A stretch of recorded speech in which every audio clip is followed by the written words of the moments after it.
ರಾಜ್ಯ ಸಚಿವ ಸಂಪುಟಕ್ಕೆ ಮತ್ತೆ ಭರ್ಜರಿ ಸರ್ಜರಿ. ಸಚಿವ ನಾಗೇಂದ್ರ ಇಂದೇ ರಾಜೀನಾಮೆ ನೀಡೋದು ಪಕ್ಕಾ. ಹೈಕಮಾಂಡ್ ಅಂಗಳದಲ್ಲಿ ರಾಜೀನಾಮೆ ಭವಿಷ್ಯ. ಆಗಸ್ಟ್ 29ಕ್ಕೆ ಕಲಬುರಗಿ ಮೇಯರ್ ಎಲೆಕ್ಷನ್. ಖರ್ಗೆ ತವರಲ್ಲಿ ಮೇಯರ್ ಗಾದಿ ಹಿಡಿಯಲು ಬಿಜೆಪಿ ಪ್ಲಾನ್. ಕಾಂಗ್ರೆಸ್ಗೆ ಒಲಿಯುತ್ತಾ ಮೇಯರ್ ಪಟ್ಟ. ಸಿಂಹ ಸುಮ್ಮನೆ ಕೂತಿದೆ ಅಂದ್ರೆ ಸುಸ್ತಾಗಿದೆ ಅಂತಲ್ಲ.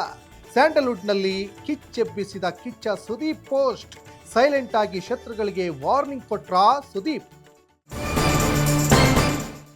ನೇಪಾಳದಲ್ಲಿ ಜಲಾಸುರನ ಅಟ್ಟಹಾಸಕ್ಕೆ 160 ಮಂದಿ ಬಲಿ, 142 ಭಾರತೀಯರು ಸೇರಿದಂತೆ 1000ಕ್ಕೂ ಹೆಚ್ಚು ಜನ ಮಿಸ್ಸಿಂಗ್. ಮುಂದುವರಿದ ರಕ್ಷಣಾ ಕಾರ್ಯಾಚರಣೆ. ನೇಪಾಳ ಭೀಕರ ಪ್ರವಾಹದಲ್ಲಿ ಸಿಲುಕಿದ ಕನ್ನಡಿಗರು.